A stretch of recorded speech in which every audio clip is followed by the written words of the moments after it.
In 1968, Bob Kalsu was an 8th-round draft pick who came to the Buffalo Bills with a young wife, a baby daughter, and an endearing personality. He was the type of guy always had a smile on his face. You know, he was there always to talk to if you had, let's say, a tough day or things weren't exactly right. Through your journeys in life, you know, you meet a lot of characters, but you remember this guy for the character. But in the days that followed a successful rookie season, Bob Kalsu faced a question of character few athletes of his era ever had to answer. He was called on to serve his country. I'm sure when he took ROTC, he didn't think of Vietnam or anything like that, but he just said, Jan, I'm no different than anyone else. And he said, you know, when they call me up to go, I'm going to go. There wasn't any what if in Bob's character. He was my first lieutenant, 101st Airborne Division, 2nd 11th Artillery. He always was in control of things, but he didn't need to be mean and real aggressive to have that control. He had a lot of respect, and I liked him. There's a lot of officers I didn't like, but Lieutenant Kalsu was a different guy. In the spring of 1970, Bob Kalsu reunited with his family. When he returned to Vietnam, he recorded a poignant message for his pregnant wife.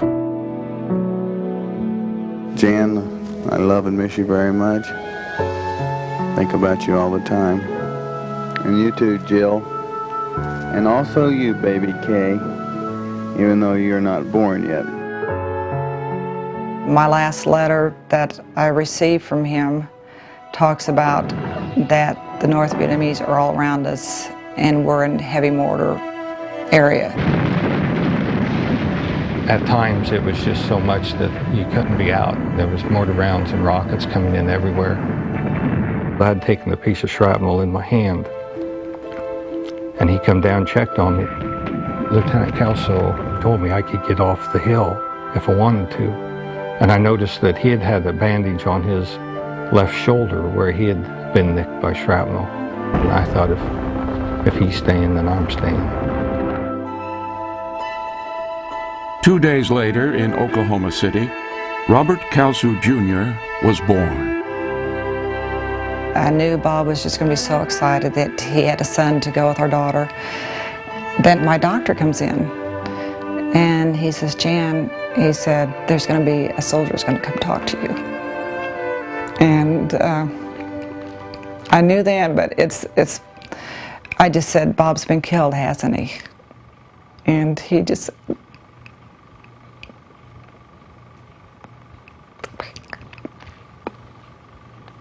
anyway, he just held me close to him.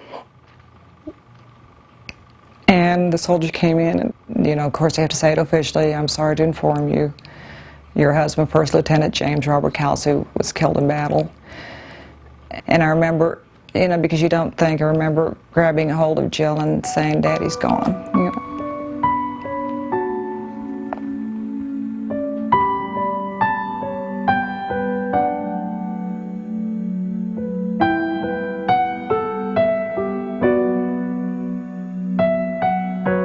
If they weren't going to have their dad with them, I wanted them to have as much as they could of him in their heart. Keeping him alive to them also kept alive his values. And letting the children know that in order to get through this life, you have to have a strong faith value.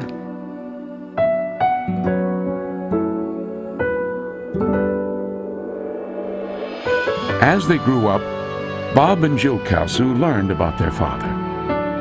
They were often reminded that he was the only professional football player to die in Vietnam. But other details of his life were not so accurately reported. And for 29 years, that has caused much pain and anguish. What I've been told was that my father was killed by shrapnel when the Mel helicopter was landing. And I think I take on a lot of the guilt for his death, for his dying, because You know, I always think, I've been told, I always thought he was running out to see if he got letters saying I was born yet.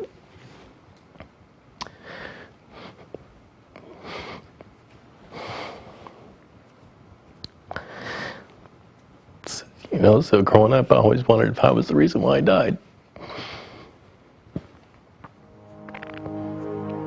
I heard this, you know, the story where he was running to a helicopter to get a letter.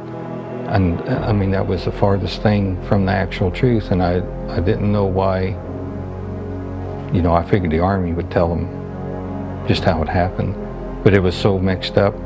This terrible explosion came right in back of him. And I got up, and guys were coming out of one of these bunkers that they'd seek shelter in. I didn't quite get the drift of what had happened yet. I guess I hit my head harder than I thought. But then somebody said that Lieutenant Kalsu had been killed. But I'll tell you what, Lieutenant Kalsu did his job. I guess he just didn't hide like guys would hide and because of being scared or something. He was a leader. He was the kind of guy that was checking on people, and he got killed doing it. Evidently, they haven't known, and I hope that this will be a healing for them to finally know the truth that they should have known a long time.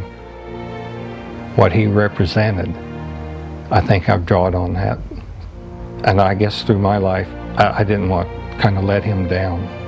I was really proud to know him.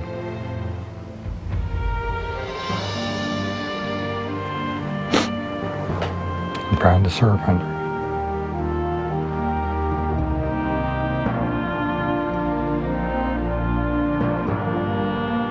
The family has recently learned the true story of Bob Kalsu's last minutes at Firebase Ripcord.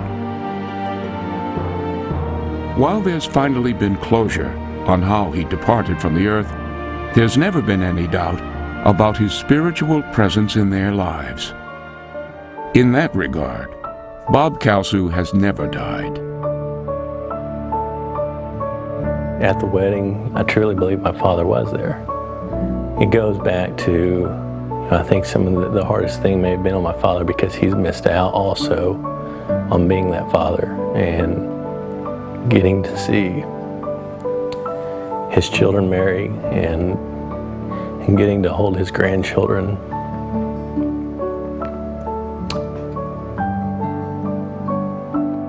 My brother came to me at the reception and he said to me, "Jill, you're not going to believe this, but during your wedding, Dad came to me and talked to me. I didn't see him, but I could hear him, and in my ear he said, I'm here at the wedding, and all I wanted to do was dance with Jill for her first dance at the wedding, and I'm not going to be able to do it, so I want you to dance for her with me." And I remember us holding each other, sobbing together, and it was one of the best memories I have because it was something that united my brother and me.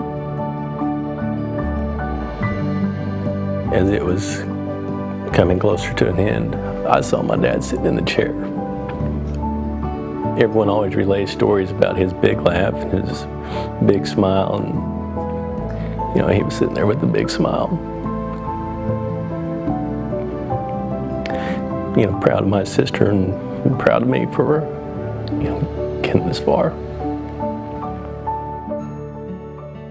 And he'd be proud, too, of how they have carried on the legacy of love and caring that defined his character.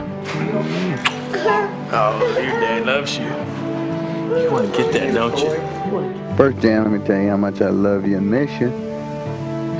And Jill, since you've been jabbering and everything, you're really getting to be a big girl. And baby Kay, you keep her growing. You'll be a healthy little one. And Daddy loves you too. Just keep her growing and be a healthy thing.